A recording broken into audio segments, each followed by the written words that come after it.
Hello, this is Paranormal Girl, and today I'm going to talk about the Count of Saint Germain, the man who would live forever. Nobody knew where the Count of Saint Germain came from or when he was born. In fact, only scant clues elaborate upon the nature and identity of this so-called Count. Still, he made a lasting impression on those he met. And for someone dubbed to be immortal, the list of individuals impressed by him was potentially long. European elites of the 1700s dubbed him the man that never dies. To them, this was a man with an immense talents and intelligence. His opinions on aging were sought by many, as was his talents in alchemy. Yet the most important thing that many elites on the continent sought was the anti-aging elixir he touted and demonstrated for all to see. By all accounts, he was a celebrity of his time. However, beyond his numerous claims, nobody really knew him. Was he immortal? A magician? A con? Did he come from a legendary place, as some bloggers and theorists claim? Whatever the truth may be, the Count of Saint Germain, also referred as Count Saint Germain or Comte de Saint Germain, had many believing he was immortal, even if his claims defied logic. A man who knows everything. In truth, the slogan associated with Saint Germain was only part of a larger one.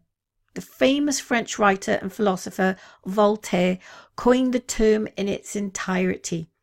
This was the entire slogan dedicated to Saint Germain, a man knows everything and who never dies. There was no indication that Voltaire seriously believed this. Voltaire was known for his satirical writing and possibly mocked rather than honoured him. And for all intensive purpose, there was plenty in Saint Germain's mystery and sudden appearance in European high society to fuel speculation on Voltaire's intent. A man of many talents emerges from nowhere. Even a man dubbed as the man that never dies has a beginning. Speculation was that the man known as Saint Germain was born in 1710. Exactly where he was born is an educated guess at best. Even his identity as a count of a royal count is sketchy. Many scholars have studied the man believe that he may have come from the kingdom of Transylvania. Others claim Spain as his origin. Some of the most outlandish theory to date believe that the year 1710 was merely the first time he appeared in Europe and that he was much older, as he was the last known survivor of Atlantis. However, of this writing, no verification of his birth date exists. Still, in 1710 is not the most important year in the legend of Saint Germain. That distinction goes back to the year 1743, the first documented evidence of the immortal Count's existence. That year he emerged in London. 2 years later, records of another public appearance emerged in Edinburgh in Scotland. They say he showed off his talents, such as the mastery of playing the violin. The documentation, however, had little to do with his supposed talents. The records indicated accusations and arrests for being a spy. From scant evidences available, one can surmise that the accusation stemmed from him being a foreigner and possibly being spotted in suspicious places. But again, this is pure conjecture, with little or no evidence to back it up. The records also revealed how he got out of these allegations.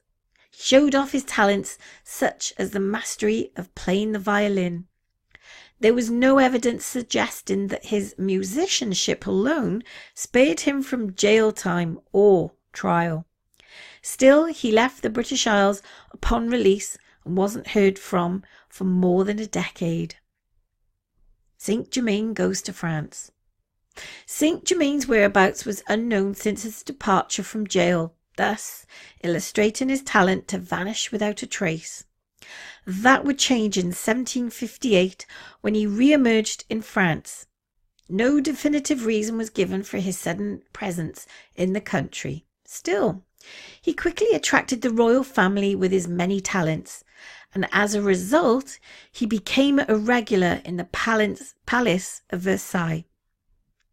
His time in France made him a celebrity, and possibly the way he did this was by claiming he had a magic potion and was willing to give the recipe to the royal family. In process, he showed off his many talents, which included prodigious musical abilities in various instruments, jewelry making skills, diamond polishing and gem cutting, fluency in several languages, and a mastery in the ancient art of alchemy. And there was also a rumour that he discovered the Philosopher's Stone. Many accounts claimed he had a way with women too. This was particularly noticed when he became a regular at Versailles. One account claimed that his sexual reputation was so immense that Casanova, the man dubbed the world's greatest lover, seethed with jealousy upon hearing Saint Germain's name uttered in his presence. The magic elixir. Of the entire boast made and believed, one stood out. Many elites within French and European society noticed his appearance. Seemingly, he remained unchanged by age. The royals and elites of Europe described Saint Germain as looking like a 40-year-old, but possibly being over 100. The Count did little to dissuade people from thinking this. In fact, he used it to his own good. It was reported that he kept a vial of liquid. Many who knew the Count, or what the Count wanted them to know about him, believed the liquid was an elixir that kept him alive and ageless. Once again, poor record keeping and the public's gullibility may have played into Saint Germain's hand. It was never fully determined how people of the time determined he was actually 100 years or more. Saint Germain gets into trouble again. His stay in the French royal court was possibly his finest years. He became wealthy and had the undying support of King Louis XIV and his mistress, Madame de Pompadour. However, the good times for the Count were short-lived. In 1760, the Duke of Choiseul, the Minister of the State, accused Saint Germain of being a spy. Obviously, the Duke was no fan of the Count and was determined to bring him to justice. But King Louis XIV gave him protection from the accusation. Still, the Duke was insistent and convinced the king to allow him to arrest Saint Germain. But the persistent Duke wouldn't get his man. As mentioned, Saint Germain, a man of many talents, had an important and innate one. It was his ability to vanish. Saint Germain moves on to another kingdom. Years went by. Count Saint Germain hopped around various countries, showing off his talents and getting the same enthusiastic treatment from the highest officials in the countries. Eventually, he started garnering the attention of occultists of the time. Rumours also abound that he became a leading figure in several occult movements of the time. Again, this was something he never denied or confirmed. The prince offered him a house where he could study herbal remedies, chemistry, and alchemy. In 1776, Saint Germain reportedly resurfaced in Germany under an assumed name. He called himself Count Weldon. He befriended the elites such as King Frederick and Prince Karl of Hesse-Kassel, governor of Schleswig-Holstein. His friendship with Prince Karl proved to be pivotal. The prince offered him a house where he could study herbal remedies, chemistry, and alchemy. A deathbed confession. The year was 1784 and was a fateful one. Something unexpected happened to the man that was believed to be immortal. Pneumonia had bested him. Bedridden in his home and with Prince Karl present, he made a confession. Saint Germain stated that his real name was Francis Rakoczycki II, a deposed prince of Transylvania, who spent much of his early years at Siena University and considered the best education anyone could have had at the time. He claimed he graduated in several subjects, which accounted for his vast knowledge. Soon after this confession, Saint Germain, or Francis Rakoczycki, succumbed to his illness, or so it was believed. The legend lives on. Death, it appeared, wasn't the end of the legend of Saint Germain. In the years to come, rumours and spurious reports of his whereabouts would persist well into the 1800s.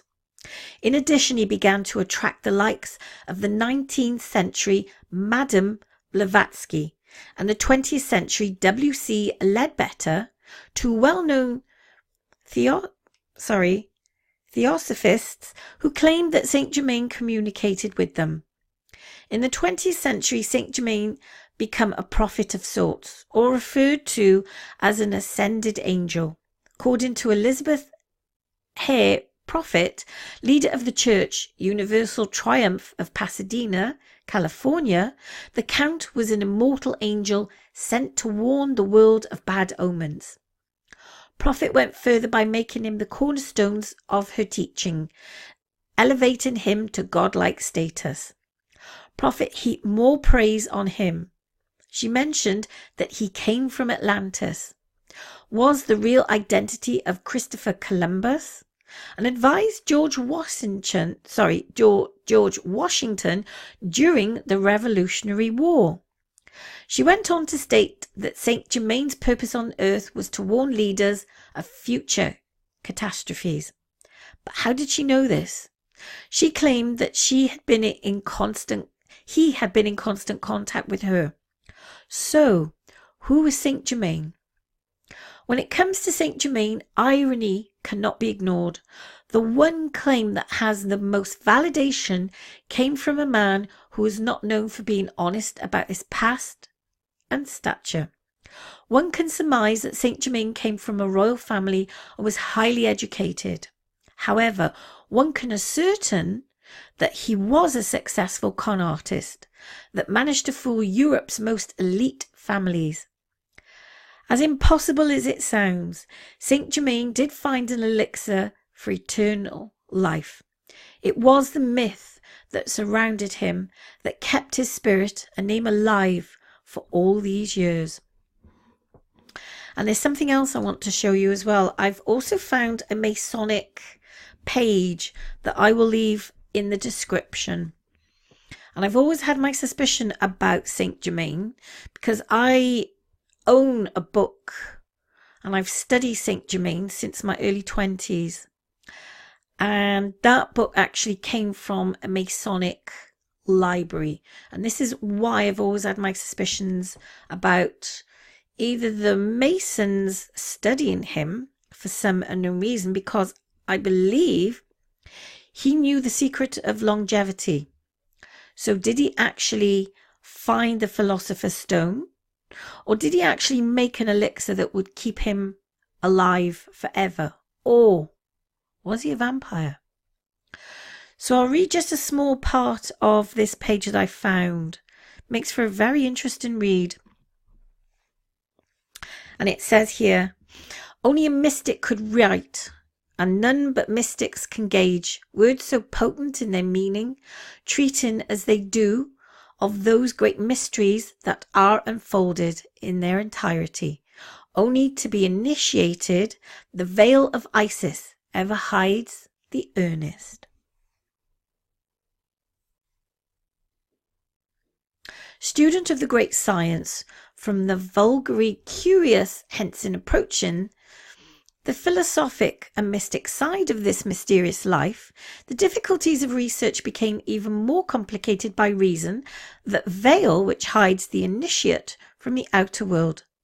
Glimpses of knowledge rare among men, indications of forces unknown to the general, a few earnest students, his pupils, striving their utmost to permeate the material world with their knowledge of the unseen spiritual life. Such are the signs that surround the Comte de Saint-Germain, the evidences of his connection with that great centre from which he came. No startling public movement springs up, nothing in which he courts the public gaze as leader, although in many societies his guiding hand may be found. In modern Freemason literature, the effort is made to eliminate his name, and even in some instances to assert that he had no real part in the Masonic movement of the last century, and was regarded only as a charlatan by leading Masons. Careful research, however, into the Masonic archives proves this to be untrue.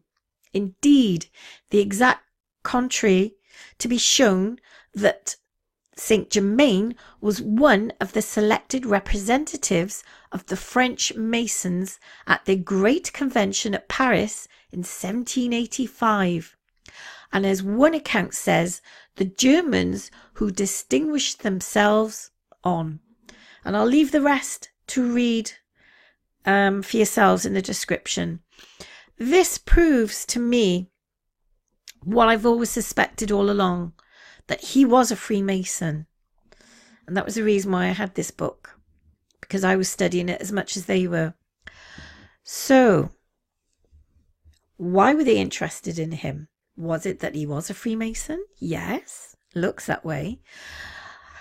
I think whatever he did in the way of alchemy, he'd found something that kept him alive. And who knows, he might be alive today, hiding in the background somewhere. Or, like they say, he came from Transylvania, so was he a vampire? Or did he actually come from Atlantis? And then again, this is another mystery that we could delve into. Did he have the secret of eternal life? Leave a comment in the description below if you've ever heard of Saint-Germain, or you've never heard of him. Have a little read of this page as well. It is a very interesting page.